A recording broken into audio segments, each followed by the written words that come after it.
فيا أيها الناس اتقوا الله حق التقوى وراقبوه مراقبة من يعلم أنه تعالى يسمع ويراه واعلموا أن خير ما تقربتم به إلى الله أداء المفروضات وخير الورع ترك المحرمات وآكد المفروضات صلوات الخمس الواجبات فعليكم بالمحافظة عليها ترزقوا وتجبروا وتنصروا واتقوا الله لعلكم ترحمون الحمد لله رب العالمين.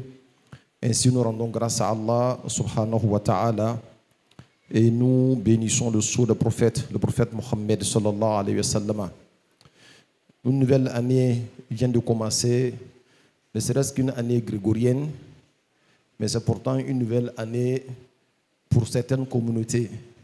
Nous prions Allah subhanahu wa ta'ala que cette année qui vient de commencer soit un bonheur pour tout le monde et que tout ce que nous n'avons pas pu réaliser l'année dernière en termes de dévotion vis-à-vis d'Allah subhanahu wa ta'ala, que Dieu nous permette de pouvoir faire des avancées sur ce terrain-là et d'avoir l'agrément d'Allah subhanahu wa ta'ala. Chers fidèles, le Tout-Puissant, notre Seigneur qui nous a créés dans la grâce, s'est adressé à nous dans un hadith al-Qudusi dans lequel il nous dit, et je cite en langue arabe, Ya ibn Adam, utlubni tajidni. Ya ibn Adam, utlubni tajidni. فإذا وجدتني وجدت كل شيء وإن فتك فاتك كل شيء وأنا أحب إليك من كل شيء.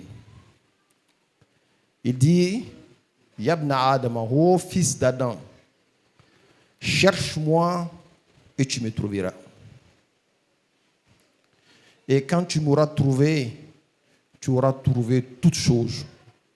Tout ce que tu veux, tu l'auras trouvé parce que moi, Allah, tu m'as trouvé. Man wajadallaha famaza faqat. Wa man faqadallah famaza wajad. En réalité, celui qui a Dieu, qu'est-ce qu'il n'a pas? Et celui qui n'a pas Dieu, qu'est-ce qu'il a en réalité? Il dit, wa in futtuka.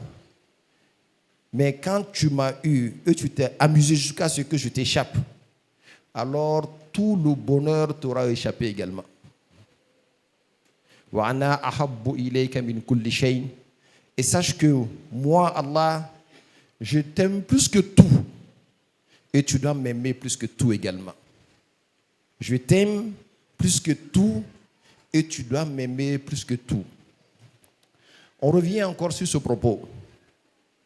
Yabna Adam, utlubni tajidni. Ô fils d'Adam, et nous sommes tous des fils d'Adam, cherche-moi et tu me trouveras. L'accès à Dieu là, dans la facilité dépend de ton intention. Il faut que tu veuilles chercher Dieu. Et le chemin qui mène à Dieu n'est pas facile souvent. Parce que celui-là qui veut plaire à tout le monde, sans aucun doute, il finira par être un hypocrite. Parce qu'on ne peut pas avoir l'accord de tout le monde. Et surtout quand on vit dans un monde corrompu, un monde où les bassesses ont triomphé sur les valeurs. Et toi, tu cherches à plaire à tout le monde, ça veut dire que tu ne peux pas plaire à Allah subhanahu wa ta'ala. Un être humain, dans ta vie, il arrive à des moments où tu auras des pics sur toi partout. Mais ces pics-là viendront des ennemis d'Allah subhanahu wa ta'ala.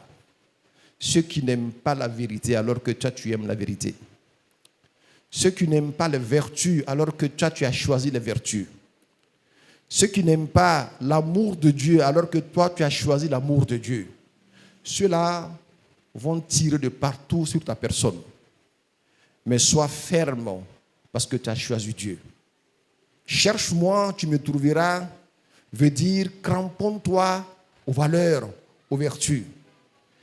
Et nous sommes dans un monde où les vertus sont devenues des sujets de moquerie. Quand quelqu'un est vertueux, tout le monde se moque de lui. Est-ce qu'on peut rester vertueux à tout moment Voilà pourquoi Dieu dit, si jamais tu m'as eu, donc tu es resté cramponné aux vertus, alors sache que tu as tout eu. Ce n'est pas facile du tout. Le chemin de la vertu. Dieu ne se trouve que dans des valeurs. Dieu n'est pas dans la corruption. Dieu n'est pas dans les bassesses.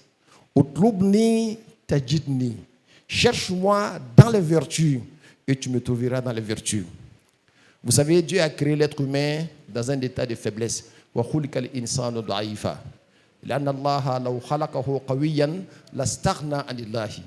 Dieu a créé l'être humain, il est faible. Nous tous, nous sommes faibles. Nous avons peur de la pauvreté, un point de faiblesse.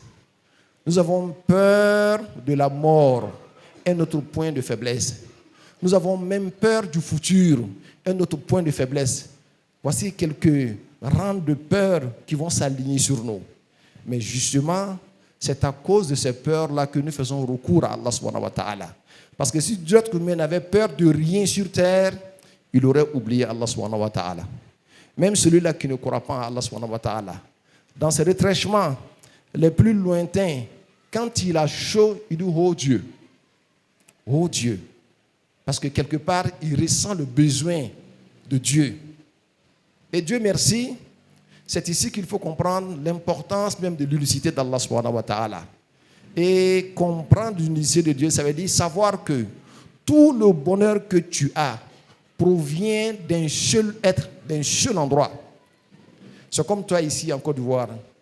Si ton bonheur provenait de beaucoup de personnes, l'un habite à Cocody, l'autre habite à Bouaké, un autre habite à Kourogo. Pour pouvoir se rendre sur toutes ces personnes afin qu'ils dispensent ce dont tu as besoin, tu vas te fatiguer beaucoup.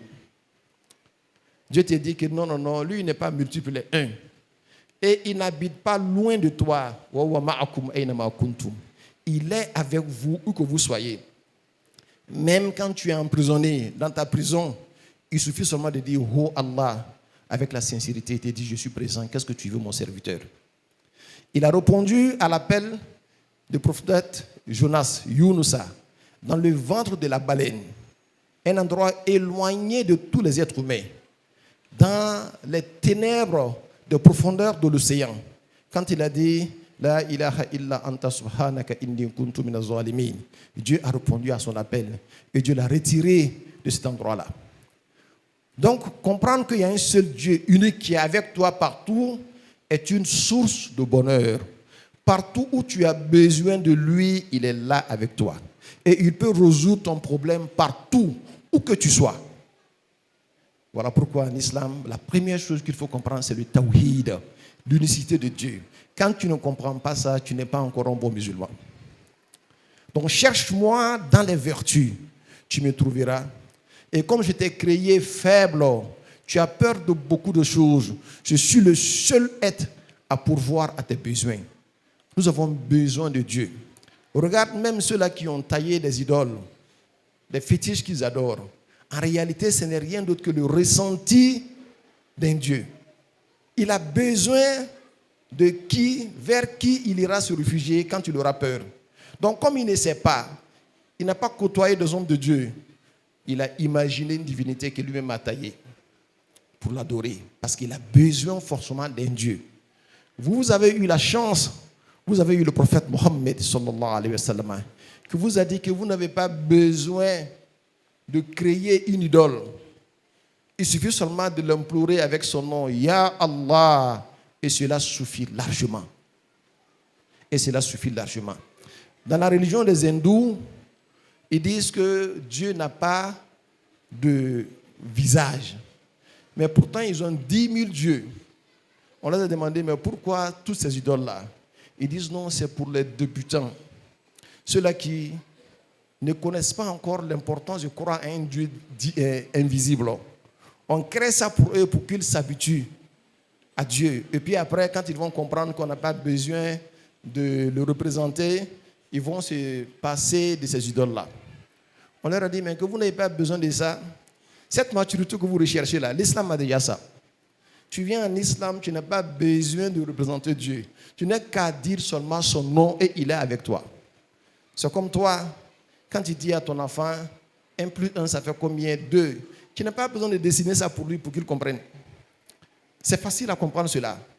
Nous sommes des êtres humains et nous avons eu la meilleure des religions. Et Dieu ne nous a pas laissés comme ça. Il nous a montré le chemin de notre noblesse et de notre bonheur. Et tout cela réside en quoi? Si nous faisons de Dieu notre quête, notre cible. Itlubni tajidni. Faiza wajadtani wajadta kulla shay'in. Wa in futtuka fataka kullu shay'in wa ana ahabbu ilayka min kulli shay'in. Mais si jamais tu rates Dieu, parce que tu es tombé dans les bassesses, parce que tu es tombé dans la corruption, tu as corrompu ton âme, en réalité cela tourne autour de quelques 4 ou 3 choses. Si tu n'aimes pas Dieu, c'est que tu t'es cramponné aux bassesses. Les bassesses, c'est quoi? Tu t'es cramponné à Dunia. Tu t'es cramponné au charnel. Tu t'es cramponné à ton ego. Tu t'es cramponné au Satan. Cela ne t'aime pas. Cela cherche ta perdition. Alors que seul Dieu veut ton bonheur.